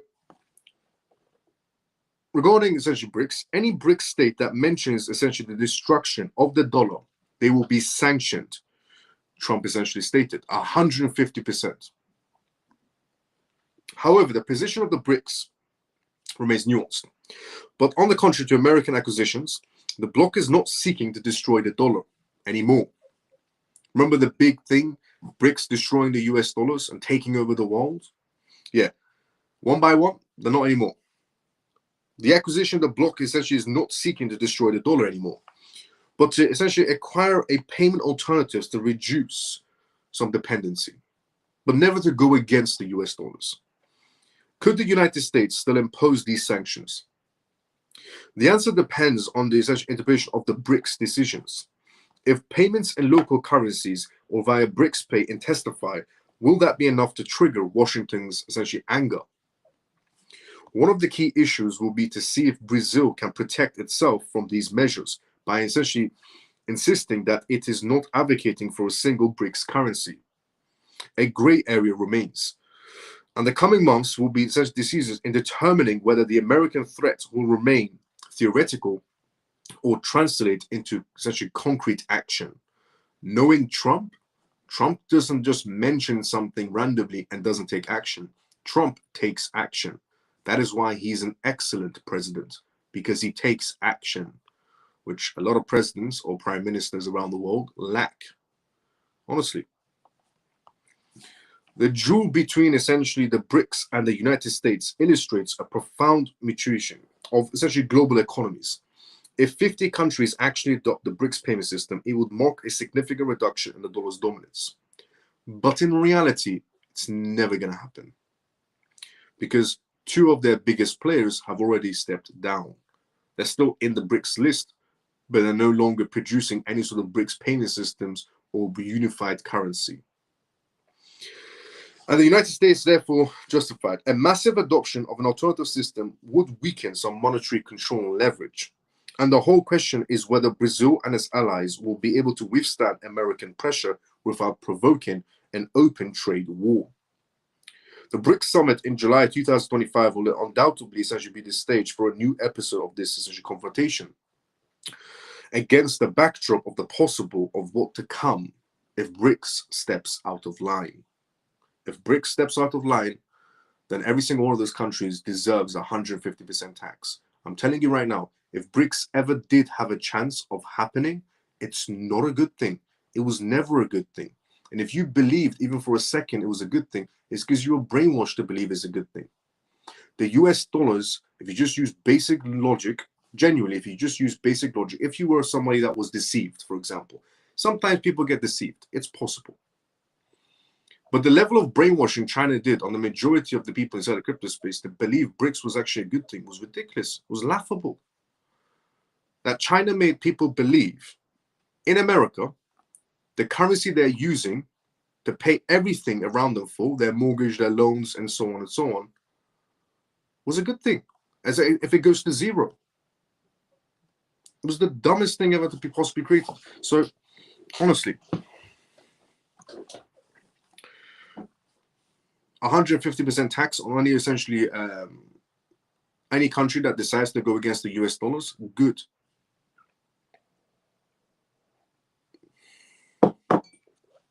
Because I would rather have useless US dollars than useless Chinese yuan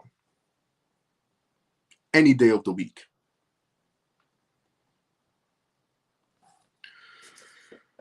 Now, Japan is what we're going to talk about next. But before we talk about Japan, can everybody see me just in case? Because Ian just put a message that says "Gone Dark Miles." Can everybody see me? Put a thumbs up if you can see me.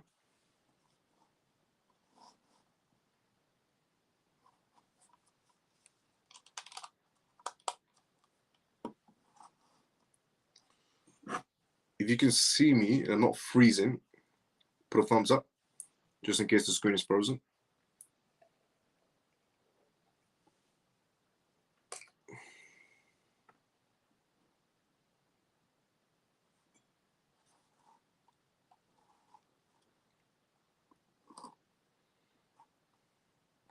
Okay, you can see me. Good.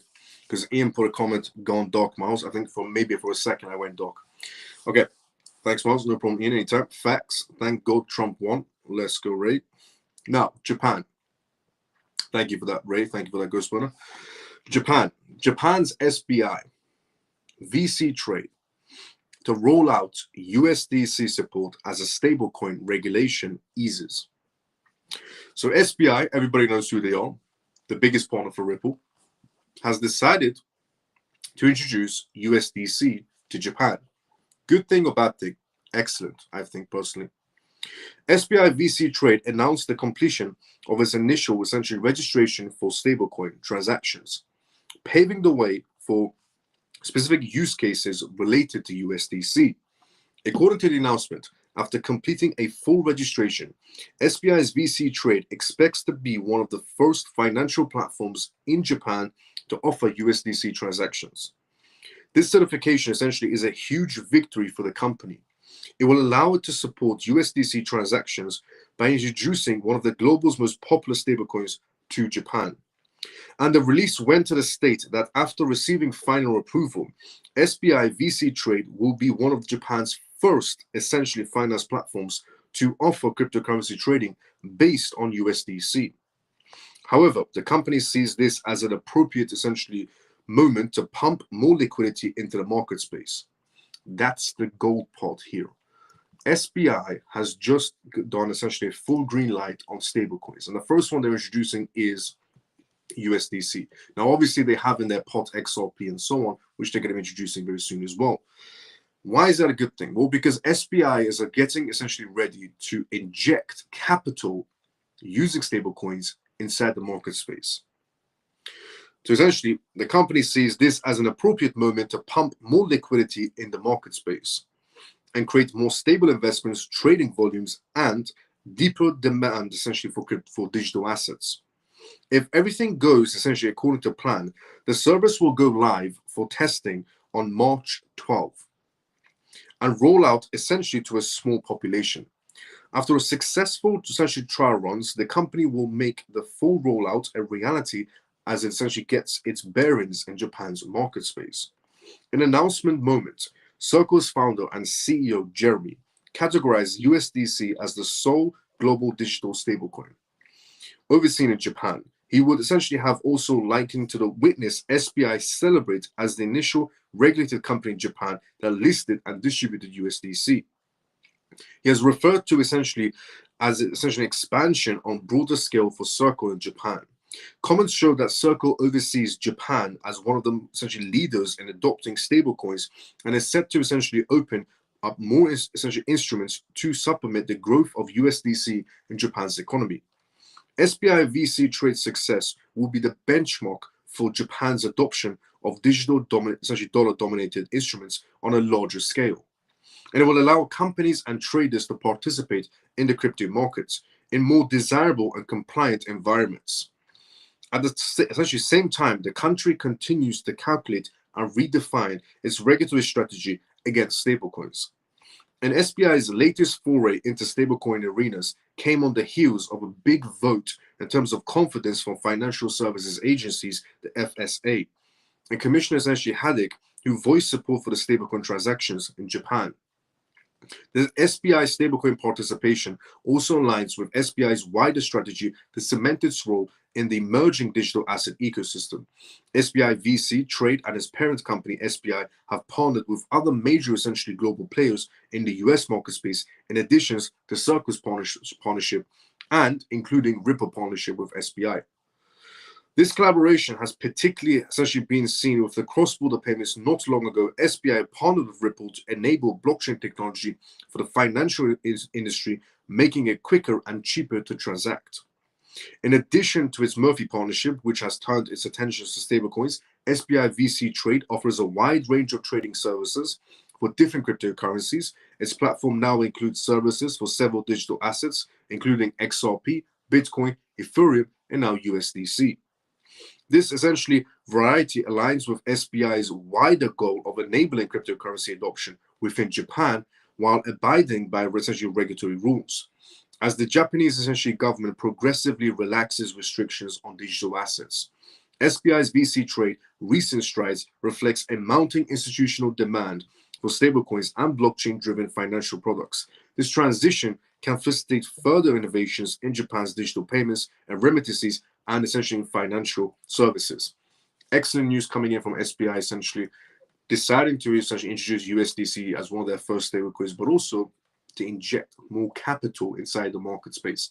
They obviously have services for XRP because there's SBI and Ripple that exist. So they have services for essentially XRP. They have services for Bitcoin, Ethereum, and now USDC. But they're going to be using test trials happening March 12th this month. There's a lot of things happening in the month of March. A lot of timelines are happening in March, and it's all crypto related and extremely bullish, I'll be very honest. But yes, they're going to be injecting the market space with more capital regarding SBI's side. Now, moving on essentially from SBI to SEC. SEC embraces new directions in cryptocurrencies. The SEC has adopted a fresh perspective on cryptocurrencies under President Trump's administration, establishing a crypto task force led by Hester Peirce, known for a supportive stance towards digital assets. And this initiative aims to engage with cryptocurrency firms to facilitate dialogue and regulatory clarity, with a notable meeting held recently on March 4th. The gathering involved representatives from digital asset holdings, focusing on significance of tokenization. This emerging sector holds a potential to evolve into a $1 trillion industry, yet it currently faces a lack of comprehensive regulations surrounding cryptocurrencies. It's the only thing holding the alt space essentially back. Regulations. The faster we get regulations, the faster cryptocurrencies, as I said a very long time ago, can detach themselves from Bitcoin and go into utility. And that essentially, they emphasize the necessities of evaluating blockchain's viability as a formal registration method for securities, while proposing that tokenized securities can be essentially considered as collateral under regulatory frameworks. And the DAH LLC suggests that the United States Commercial Code UCC Article 12 could serve essentially as a model for managing digital asset custody. They essentially argue for more regulations to be happening inside the United States, as existing laws do not accommodate decentralized assets. And proposed concepts mirror these discussed in previous meetings, highlighting a growing consensus on the need for a revised regulatory essentially structure for pre-mined tokens. Potential essentially for a $1 trillion tokenization market, necessities for regulatory clarity and distinguishing asset essentially types, and evaluation of blockchain as a formal securities registration method, and modernizing essentially regulations needed for decentralized assets. The recent efforts by the SEC underscores a significant shift towards recognizing the value and complexities of cryptocurrency regulations, signaling essentially a proactive approach to integrating digital assets into the broader financial market space. So the SEC has 100% done a 360 flip. The level of positivity that they're bringing to the table for the blockchain space is ridiculous. It's very impressive, I'll be very honest. Mark, as the acting chairman of the SEC, is doing an incredible job. So is Hester Peirce, as in charge of the crypto task force, dropping cases one by one. Excellent news and extremely bullish for the crypto space. The second thing, they just had their first meeting. The SEC had their first meeting essentially yesterday, because now it's 1 a.m. essentially in London. So the SEC had their first meeting in March. As I said, is a big deal because there's a lot of deadlines coming up in March. It is all positive for the crypto space. The SEC had their first essentially meeting where they talked about tokenizations, having a sit down essentially with crypto executives and crypto essentially CEOs and CFOs and CTOs and so on. And the main conclusion they came up with is they need to work on regulations faster, because that was the main response from all the CEOs and executives that had conversations with the SEC regarding essentially tokenizations or the crypto market space, that they want to move forward. It's the regulations that are holding them back, because the regulations that we already have in place don't really apply to digital assets because they never considered digital assets in the past. And that they already have one particular regulation in place, which is essentially Article 12, which suggests that they could use it for the custody of digital assets. But so far, the first meeting they had, the SEC had, excellent. The SEC is realizing what they need to pinpoint and need to fix ASAP. What they need to fix ASAP is the regulation part. The faster we get regulations, the faster we can detach from Bitcoin and go into utility. Bank of America is ready, Morgan Stanley is ready, Wall Street is ready, Citi is ready, everybody's ready. And all they're waiting for is regulations. Think of it as this. Every single institution is right now standing on the starter line, and they're just waiting for the green light to just run off towards the finishing line. Now, on the topic of the SEC, Ripple. Ripple versus the SEC. What we're looking at here, is it coming to an end, is it not coming to an end, and so on. In my perspective, I said at the beginning of the year, Ripple's case is going to end Q1 to Q2. So here it is. Ripple versus SEC, major twist. As former White House official says the case is over. A former White House official has came out and said that the Ripple case is over. It's finished with the SEC. It's just not on paper yet, but it's finished with the SEC, according essentially to a former White House official. So, during a podcast interview, Anthony, a former White House essentially communications director, stated that the SEC has effectively dropped its case against Ripple, according to him. And this is what he said on the podcast, that the SEC has effectively dropped the essentially Ripple case. Anthony expressed essentially this in his interview with Scott Milcom in the podcast Wolf of All Streets. They discussed various developments in the crypto market space, including how Donald Trump may affect digital assets, and the debate essentially covered some of the SEC's recently abandoned lawsuits, such as essentially as one filed against Coinbase, which got dropped, Uniswap dropped, Gemini dropped. And Anthony stated that Ripple's case may follow in their footsteps and is going to get dropped, or it has been dropped. Despite this, there has not yet been any official announcements from Ripple or the SEC about the dismissal of the case. And legal experts believe that there essentially remains an issue to be resolved, and it is, because the Ripple case is very unique. You know why the Ripple case is unique? Because Gary Gensler made the Ripple case very unique right before he left. The reason why the Ripple case didn't get dropped sooner, or when Coinbase and so on was getting dropped, is because Gary Gensler decided last minute to appeal the Ripple case, which created a confusion of why the case hasn't been dropped, but it's going to get dropped, and then resign on January 20th. And we all saw when Gary Gensler appealed the case last minute, and Ripple's CEO and CTO even came out and said, essentially, CLO came out and said, what was the point of you, Gary Gensler, appealing this case when you're leaving January 20th? Well, it was to stifle Ripple one last time. It's an embarrassing act and a pathetic act from Gary Gensler, which has caused the confusion.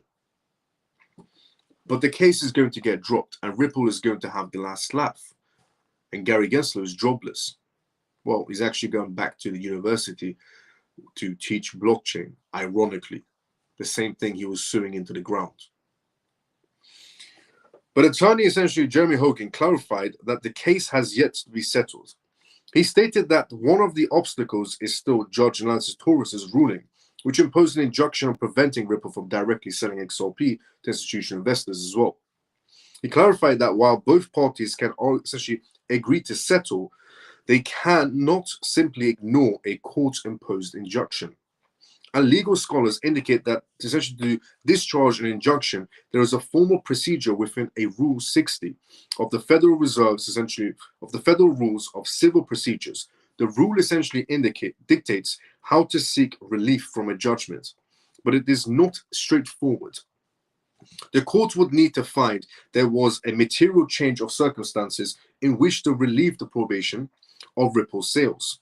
The SEC could in turn argue that its ongoing crypto regulation reform essentially makes the injunction unnecessary. However, the court initially essentially relied on the Howey test, which is the judicial test essentially, and to determine whether an asset constitutes as a security.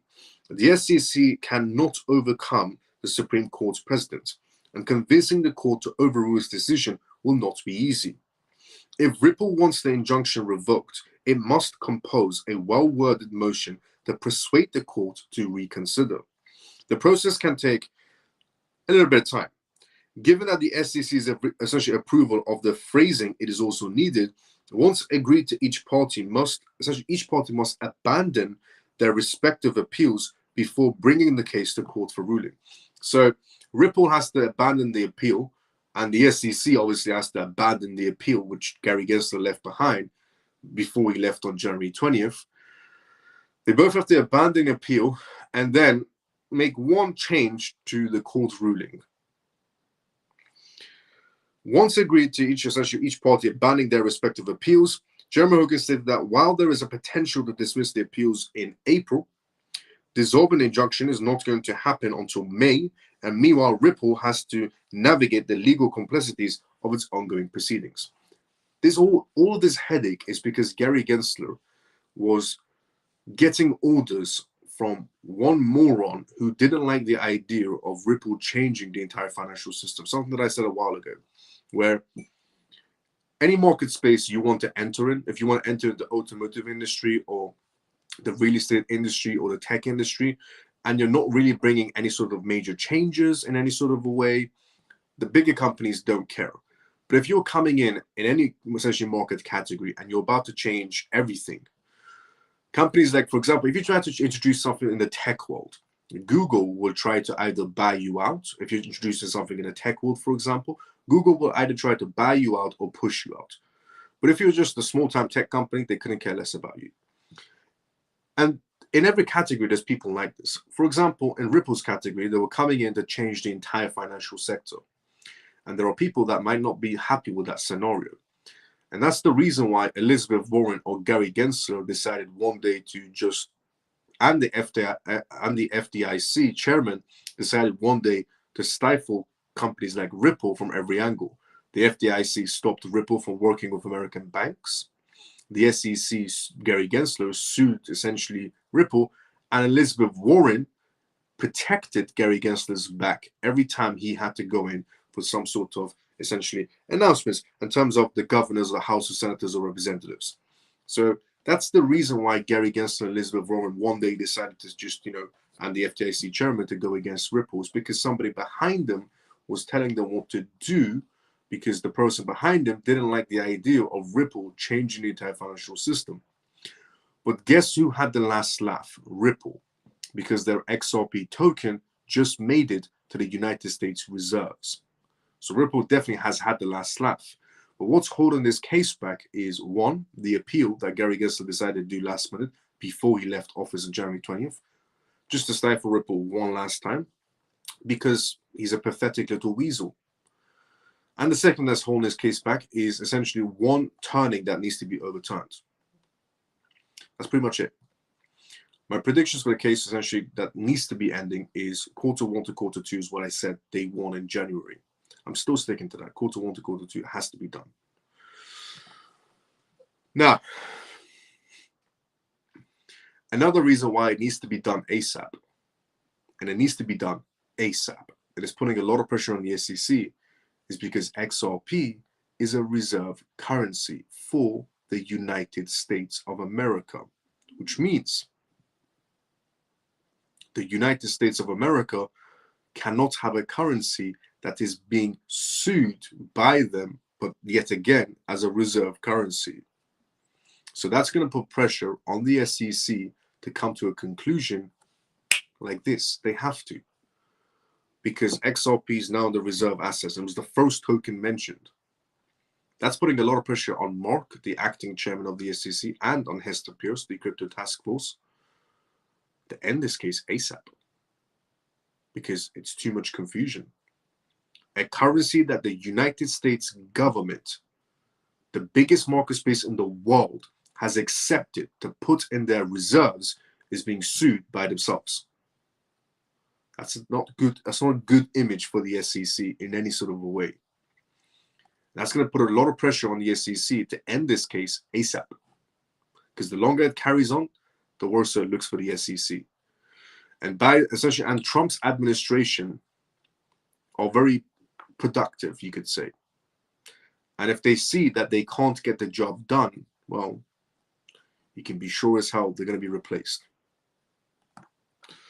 On that note,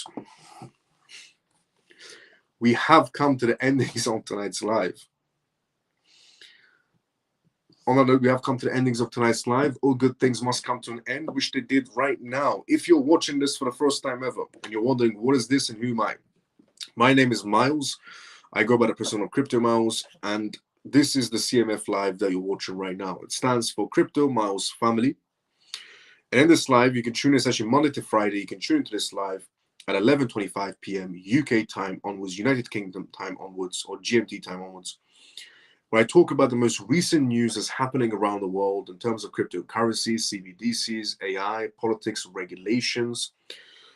Vital information basically for you to know about regarding the world completely transforming into a digital space. And I always break down everything that especially regarding any news that's happening around the world in those categories. I always break it down as much as I can to simplify it for everybody's understanding as well. And we also do Q&As on this live as well, which means if you ever have any questions, you can always put it down in the comment section, and I read out everybody's comments one by one and give a response. I read out everybody's comments one by one, and I give a response. I shout out your name, and then essentially read out your question, and I give a response. We also have our own Telegram group, which anybody's more than welcome to join. It's completely free. This live that you're watching is free forever. The Telegram group is free forever. And we also have our own X page as well for the live. It's called the Crypto Miles Family Lounge on X, if you want to join it, on Space essentially. And this is episode 273 of the CMF Live. Episode 274 will be tomorrow. So tune in for episode 274 of the CMF Live tomorrow. And I can't believe we're on episode 273. Amazing. So before we do go, obviously, let's go inside the comment section first. And by the way, thank you so much to everybody who liked this live, who retweeted this live on X, who liked this live on X, who put a comment down outside the live on X, and also followed me on X during this live, and turn on your bell notification. Also, thank you so much to everyone on YouTube who's watching right now, who's also liked this live as well and subscribed. And welcome to the CMF family. If you followed me during this live or subscribed during this live, welcome to the CMF family. Now, let's go inside the conversation before we do go. And by the way, everything I provide is completely free of source. I've never charged a single penny, and I'm never going to charge a single penny either. I'm completely free of source. I think XRP's lawsuit dismissal will be announced while there is some other major news, so the price doesn't go ballistic. Fair point. Is it true that Trump is going to host a CryptoStreak Reserve meeting in a couple of hours from now? It's a possibility. It's just a rumor. But it's the crypto. It's just a rumor for the time being. Thompson, good to see you as well. How you doing? Hey, everyone. Good night, Miles, and all the CMF. Thank you for a great live. Going to get my popcorn for tonight. Let's go, JP. It's going to be over before the weekend. Let's go. Great live. Take care, Miles and CMF. Ray, see you tomorrow, but at the same time as usual. Thank you, Miles. Let's go, Pierre. See you tomorrow. Sometimes as usual as well, brother. Ghost Burner. Thanks, Miles. On to watch Trump. Let's go, Ghost Burner. Good night, Miles. Sleep well. I do after hearing your lives. See you tomorrow, same time. Autistic, see you tomorrow, same time as usual. Good night, everyone. Bull XRP, see you tomorrow, same time as usual. Night, Miles and CMF. Pablo, see you tomorrow, same time as usual. Good night, Miles and CMF. Thank you, Mike. Let's go. See you tomorrow, same time as usual. Good night, everyone. See you tomorrow. Same timing as usual as well, Orphan. Thanks, Legend. And night and day, CMF. Let's hope the news is positive. Let's go, Shelly. See you tomorrow, same time as usual. Night, Miles, and all the CMF. Brilliant live, as usual, Miles. Will thank you for your time. Let's go, Joe. Thanks so much for the kind words. I will see everybody tomorrow. Same timing as usual. 11:25 p.m. GMT time, or London time, you could say even. United Kingdom time. Same rate tomorrow, same time as usual for episode 274 of the CMF Live. Follow, subscribe, retweet, like, comment, share. If you've already done all those things and you followed and subscribed during this live, welcome to the CMF family. See everybody tomorrow, same time as usual. Everybody have a great day or a good night, depending on where you are around the world. See everybody tomorrow, same time as usual for episode 274.